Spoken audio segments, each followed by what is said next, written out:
Oh, let's help you out here. Just go. I have to really go. Okay, can we help her out? Can you work? Thank you. Say something, woman.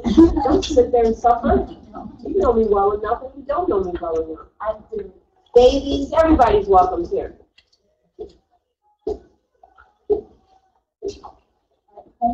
Okay. Anyway, she's about to talk. Hey, hey, hey, hey. Oh, you're so cute. I'm yelling in your ear again. I'm sorry. Okay. Anyway, this is a place of healing and comfort. I want you can look at me, you can come to me, you can send me your questions, your complaints, your concerns. I am not a medical doctor. I don't want to be a medical doctor, but I can give you some information that may feel right to make some changes in your life. What I'm hoping. You may want to come and detox with me. I think it would be a great thing. You may want to do it on my in the class with us, whatever, or you may want to do this someplace else or somebody else entirely. It is the process that is important. And what I like to remind all of you on a continual basis, is if you don't take care of this, the most magnificent machine you'll ever be given, where you're going to live. Thank you so much.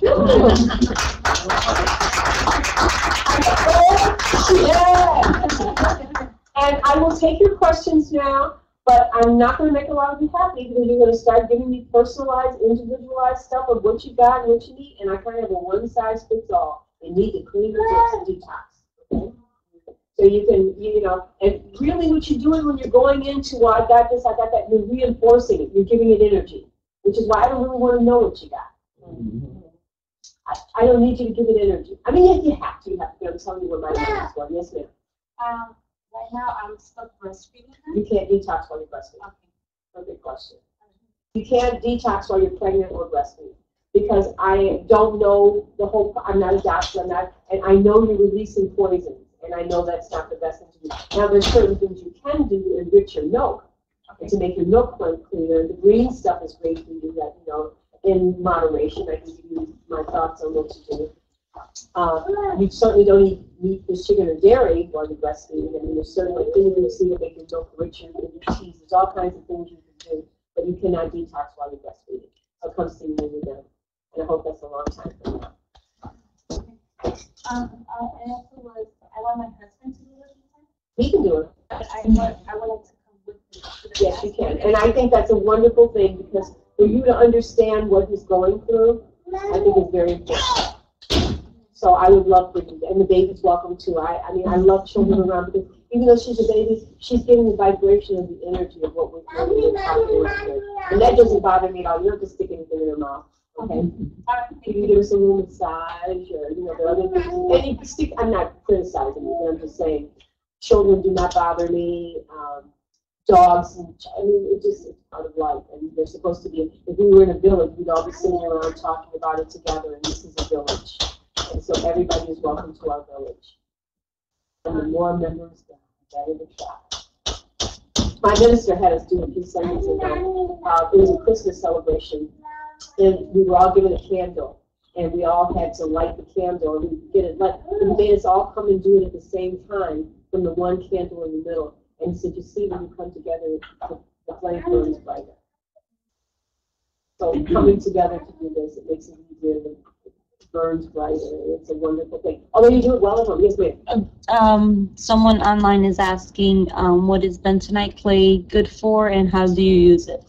You're asking about bentonite clay. I think bentonite clay is a wonderful clay. We have a different clay that we use here, but I think all clays are beneficial. We use the clay in the detox class, and what it does is it draws out the poisons. And if you read any of the latest research, it literally draws the GMOs, the genetically modified chemicals, out of your foods. Because one of my weaknesses, I love corn, and you can't get a not genetically modified seed in the corn. I can go to Europe and eat corn, and I'm fine. I come here and I blade up. So I did an experiment, and I used the clay to draw poisons out, and I didn't build up. So it's extremely beneficial. You can use it on your skin to pull the poisons out. I think clay is a very necessary and beneficial thing, and we do use it in our detox class. Minerals from it too. Yeah, you get, depending on which one, you're mineralizing your body, because we all know the soil doesn't have the minerals in it, and it got 25, 50, 75 years ago. And there's a pattern that we're supposed to be living on, and we're very far off of it. So I hope I answered your question. Did the person have a name? She said thank you, and Do you have a name? it's Matthew. Oh, Matthew Rosewater. Sorry, Matthew. Why do I assume it's all women listening? Yeah, me. Okay. And we got 1, 2, 3. We got 4 guys here tonight, and it's not a huge class, so I'm pretty impressed. Did you get dragged by your mothers and your wives, and you came on your own? He kind of got, well, he wanted to come. He wanted to come. Oh, okay. Because I needed to come. Oh, so you did. Yeah, and then they came because of me. That's the beautiful way. There's your village to support you. That's very beautiful. The detox, when you do it here, I was thinking it was something you needed to do at home. She's asking the detox when you do it here. Something, it is something to do at home. You come and learn from me what to do at home.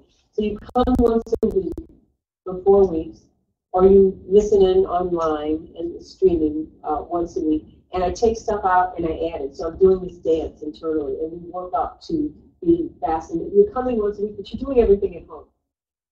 Oh, okay. Yeah, you're not coming here. So if you start getting into the therapies, yes, you need to find a place to go for your colon therapies, and you do your enemas at home, or you don't do them. It's all, you're given choices, and it's two. I offer an optimal and a conservative, and you take it to where you go. And I see a bunch of guys in there. She had me until she started talking about colonics and enemas, okay? I understand that. Usually, and it didn't happen this time, usually when I start talking about it, the arms start folding and you start seeing it really bad, you know? I had a couple of months, but that was years ago. Have you seen anything since then? No, I'm just teasing. She said she had a colonic once years ago. And I said, have you, I mean. So they're really, really important. I think they're very important within the context of something, or if you're like doing a series, I think they're very important. I'm a trained colon therapist. What we learned in school is everybody should do a series of 10 twice a year. You got 5 feet of colon in there, and you're usually only emptying your descending colon, your transverse and ascending. Can you get a picture of the colon real quick, and then we're going to get out of here. But you're general, and you learn all this in class, and you hear it all over again, but you need to hear it over and over again, which is why I wanted you to come, Sean, tonight, because you're working with it, and you need to hear it over, and it starts to build differently in your brain. Each time you hear it and how you hear it, it becomes more of a part of you in a different way. So as you can see, right here, this person, you want to bring an arrow over there for me, you'd like to think that's what your colon looks like, but it doesn't look like that anymore. It looks like one of those over on the end, which is why when you go to the bathroom, it's got different shapes, right? And whatever, because that's what we've done to our colons. Mm-hmm.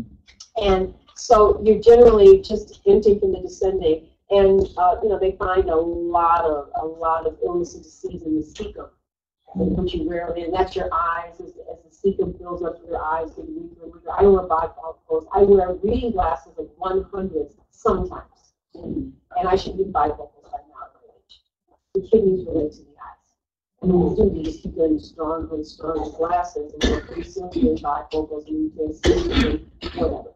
So that's related to kidneys. So you can see, so colon therapy is very important to start to straighten this out. And I teach you how to do enemas at home if you're not able to go to get a colonic or whatever. Yeah, but you know, here's the deal. If it's going, you know, do you do chemo or colonic? You know what I'm saying? I mean, we because we're so used to doing chemo that it feels okay. And I'm not making, I'm just saying that this is the way our world has kind of set things up. People talk about chemotherapy all the time. It's a big deal. But meanwhile, people have their teeth right, their hair's falling out. Fall on top of that, but I don't like those enemas. Well, we're not doing a clean enema, but we'll decide when the time comes, all right? But what I'm saying is we just have to we just have to get new information for our brains the way we take things. And guys, if you don't want to do it, you don't have to. But you will see how you feel, and the thing is, as you clean out, your thinking changes too. Thinking starts to change. If you want to thrive, you don't want to just survive. Anyway, like I started to say, do you have any other questions? Because I have to let this do There's still a oasis in that colon that needs to come out. Of course, one colonic is not going to do it. Everybody's walking around with 60 to 30 pounds of fat in them. Yes. And even a series doesn't get rid of all of it. You understand? If you've been eating a lifetime. But if you got any kind of tummy, you're still as we go. You don't have a tummy ache. You're not emptying properly. So everybody, in my opinion, should do a series every so often. I'm not saying you're supposed to eat bad and then go to a colonic, you know. But that's another story. That's part of the class. Do I have any other questions? Yes, ma'am. I've never done a detox, and I'm interested in doing one. Explain to me how it would work if I sign up for it. Well, it's really a matter of faith, and because if I explain the whole process, I'm talking about like you start with a class and then you come once a week for 2 hours, every week for 2 hours. Is it the same day? Yes, it's every Saturday at 3 o'clock. Once we're in our new location, we'll hold them more than once a week. But right now, it's every Saturday at 3 o'clock you show up. Like I said, there are some product to purchase if you choose. And I take some stuff away. You get workbooks. You have a little homework to do at home. You'll get workbooks. You'll really get to learn about, because this is what it's all about. It's not about, like I said, getting a label. It's about getting to that inner core of knowing who you are, knowing about you mentally, physically, and emotionally. Because you detox in many ways, emotionally as well as physically.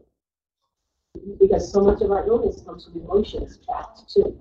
We don't even realize. So we have to come every week to learn how to do the detox. Every week you come, you are detoxing the whole week, and each week you come and take the layers a little deeper.